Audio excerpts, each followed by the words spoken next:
Hello, YouTube. I'm back. This is Pocket Knife Collector with another episode of the Knife Safari series. If you're unfamiliar with this series, there's a playlist you can check out on my channel that has all of the episodes of Knife Safari. This is where I talk about the knives that I have purchased during a visit to the Texas State Surplus Store in Austin, which is where knives that are surrendered to TSA anywhere in Texas and any Texas airport um, end up.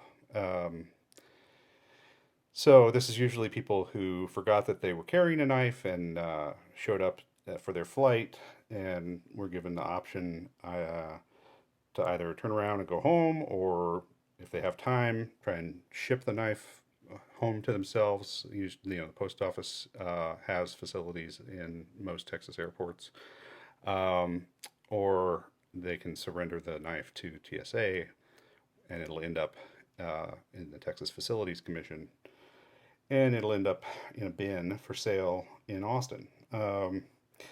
So guys like me go there and sort through those bins and pick out some good stuff to buy, to keep, or to resell. And this represents a few odds and ends from two visits to the State Surplus Store. I've excluded a few other things I bought because I've already featured knives that are identical to them on this channel, and I didn't want to be redundant. So I'll walk you through what I've got here and tell you what I paid for it and what I know about it. Some of these knives are interesting or a little bit different, and to the extent that I'm able, I'll give you a little sense of what I think they might be worth on the secondary market if I was to sell them to another collector or sell them on eBay or something like that. And some of these I will be getting rid of. Most of them I'll probably end up, well, a lot of them I'll end up keeping because I have that impulse. My channel is called Pocket Knife Collector. I'm a collector. I end up with a lot of knives in my personal collection. I do try and move some things through and pass them on to other folks. All right, so let's look and see what we've got here. So I'll start with this Victorinox. This is basically brand new. It's still got the little plastic covers on the handle scales, although one of them is starting to peel off. And the tools appear pristine.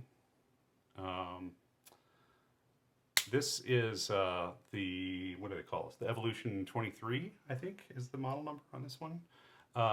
And it has the sort of contoured handle scales. I believe that this design carried over from Wenger when Victorinox acquired Wenger. I'm not 100% positive about that. I'm not a Swiss Army knife expert, but that's my impression. Different looking magnifying glass on this than on some of the larger Swiss Army knives. It's just a tiny little thing with a screwdriver tip on the end of it. This one's got a saw and scissors. These retail for $60. I believe it was 20 or 15 when I bought it. I'm not sure that I'll be able to do much better than that on the secondary market because I can sell it as very good condition, but I can't really claim that it's new. It's definitely been handled a little bit, but really not very much. I might decide to keep this one. It's a nice set of tools on a medium-sized Swiss Army knife. In much worse condition, we've got this steel wheel cut jack. This is what happens to D2 steel if you don't clean it up after you use it in wet conditions. D2 is not stainless and will rust. Now I think I can clear almost all of that off of there with some CLR if I soak this in CLR and scrub it. I'm going to have to disassemble the knife and take the blade out and leave the blade soaking in CLR for a few minutes, and then try and scrub off this rust. And there may still be a little bit of pitting left behind, but I think it'll look pretty clean. The cut jack, if you're not familiar with it, is sort of a, I don't know if I'd call it the flagship, but it's one of the more popular models from Steel Will. This is the C22 cut jack. It's got a high flat grind, drop point. Well, I guess, yeah, I suppose I'll call that a drop point. It's nearly a clip point, but it's got a good amount of belly, good utilitarian blade, and it runs on washers in the pivot, and it's got nylon handles. Good all-around knife. I think those go new for in the $50 ballpark. This was $15 at the state surplus store. This was a good find, I think, for $3. This is the Kerbar Ops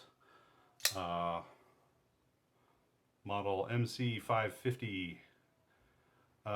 It's 14C28N Sandvik stainless steel, which is a good budget steel, and it has Kerbar Ops's version of the axis lock, so that's a good action. It's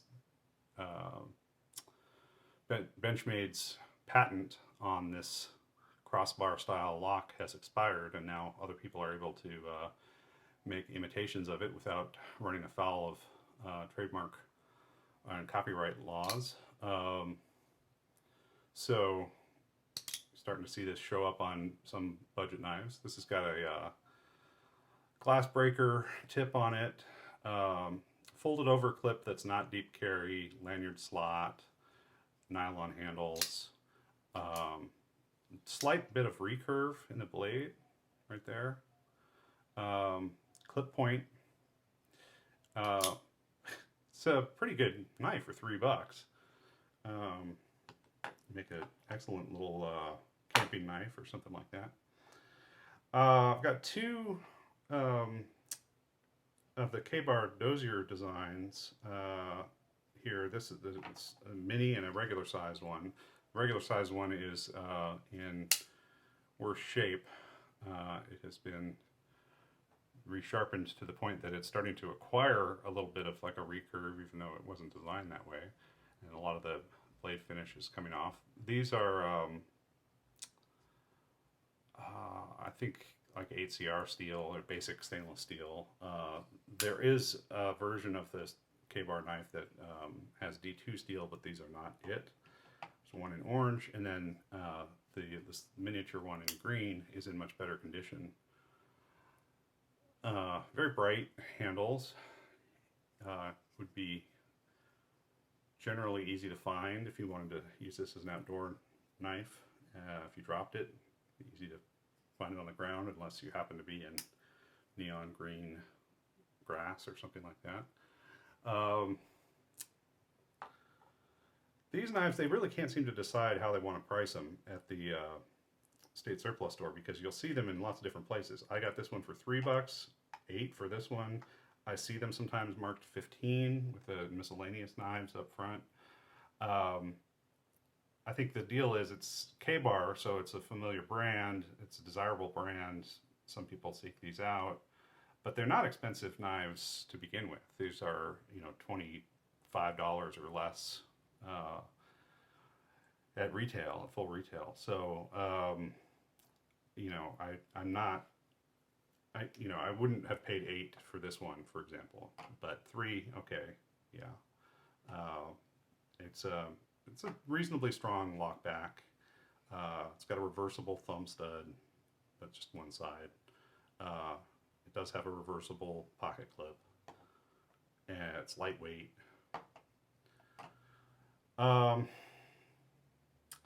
Going up here, we've got a couple of buck slip joints at different sizes here. We've got a model 305 and a model 309. Both of these have two blades on them. Clip point blade is the primary blade, and then a little sheep's foot blade. And they've got sort of saw cut texture on the handle scale. And they're just good old school buck knives made in the USA. The little slip joints. They were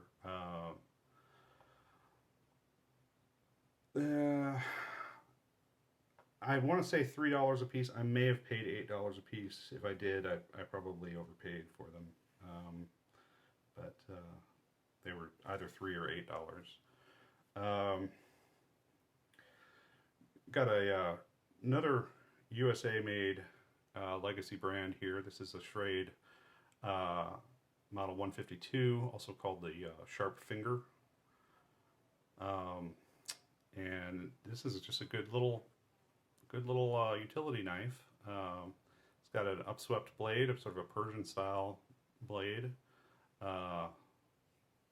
Comfortable four-finger grip. A lot of belly. This one is in pretty dull condition right now. It needs a good sharpening, and it's got quite a patina on it. It's a high carbon steel. Marked old timer. They do Schrade does still make a variation of this knife, but it's made in China now, as opposed to this one made in the US, and it's now made with stainless steel. So different materials, different manufacturing, not really the same thing. Somebody probably had this in a sheath and just gave up the knife without giving up the sheath, so I don't have a sheath for it. Might have to make one out of some scraps of leather. But I like the way that's patinaed, and it was $8, which for a classic made in the USA fixed blade knife is a pretty good deal, I think. This one I picked up at the state surplus store, but I have had it for a little while and sent it to Benchmade for warranty service, and they took care of me. They put new washers in it, new Omega springs. They replaced the studs on the crossbar. They sharpened it and lubricated it, and it's got good action now. And it's in great shape. This is the North Fork, Benchmade North Fork, and it was in kind of rough condition when I got it, so I don't think it was very expensive. It was something like $50, which is not too bad for Benchmade. It's worth obviously quite a bit more than that now that it's been serviced.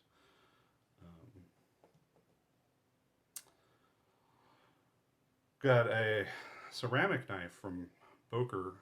This one is marked Germany.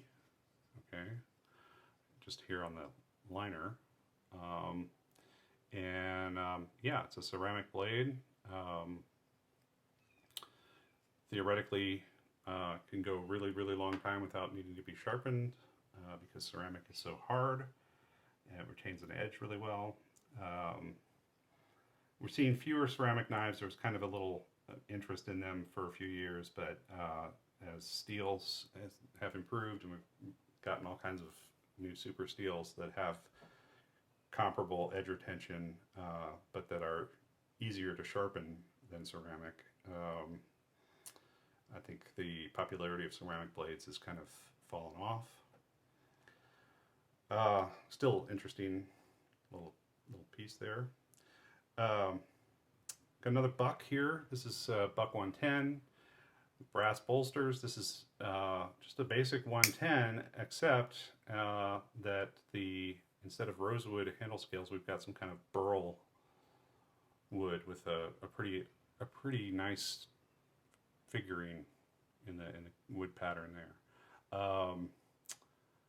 And I don't know if this was a special edition of the Buck 110 that came this way from Buck, or if somebody replaced the rosewood scales on their standard buck 110 with some more premium wood as like a little home project. I know that you can custom order from Buck's website knives with upgraded scales, but I'm not sure if this particular configuration was one of those options. Buck 110 with basic rosewood scales and a 420HC blade, which I believe this is 420HC, would go for about $60 new. This one is used but in good working condition, and it has that more interesting and exotic wood. And I think it was 20 or $25,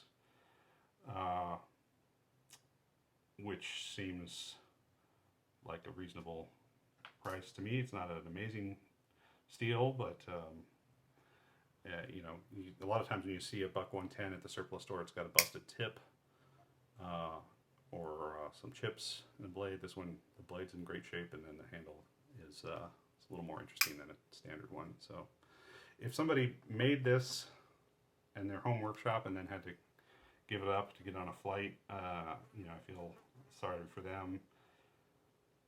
I hope they enjoyed the process of making it, and that was its own reward.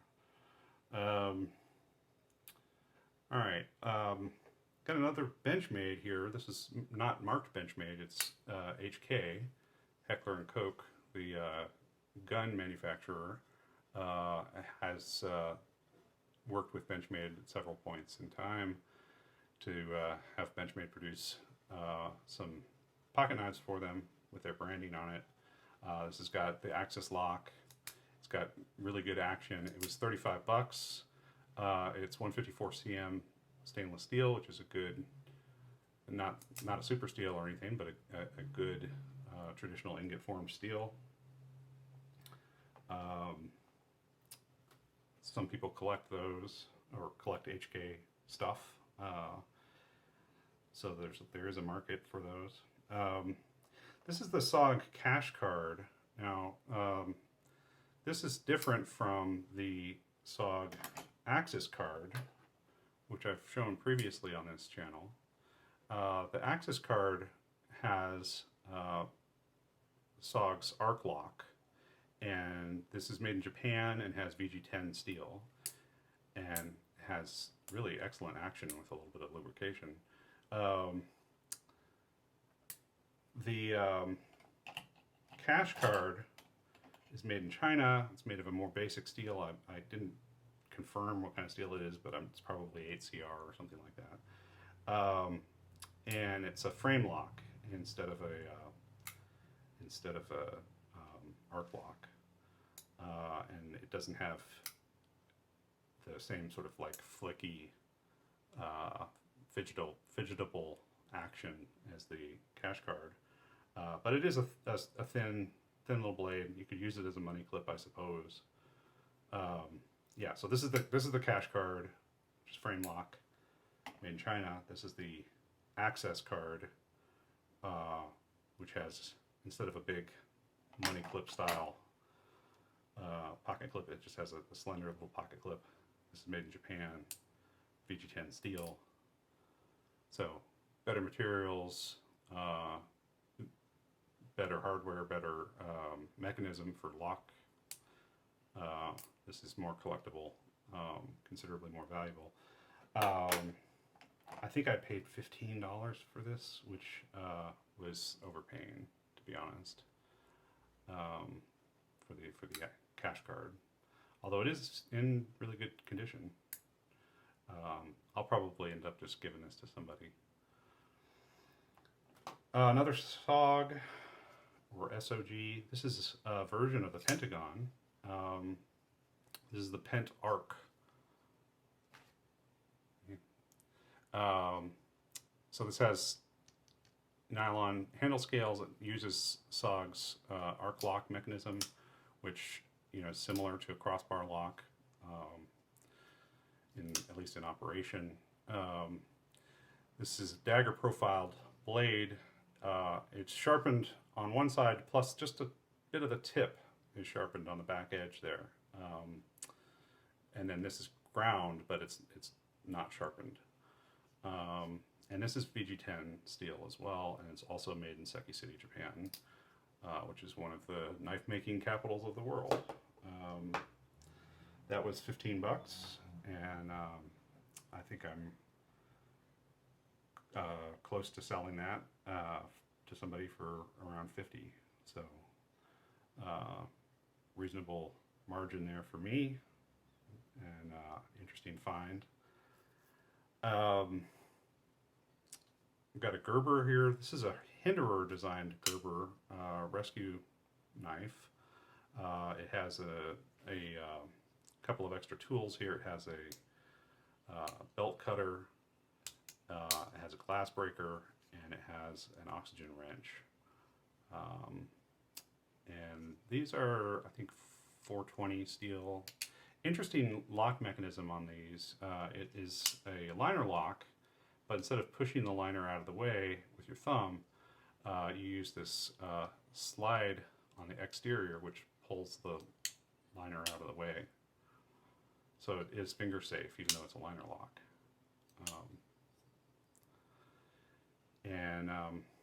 Yeah, interesting that it's designed by I think Rick Hinderer, who makes, of course, some very expensive mid-tech and custom knives. This was $8. I think these go new for around 100 MSRP,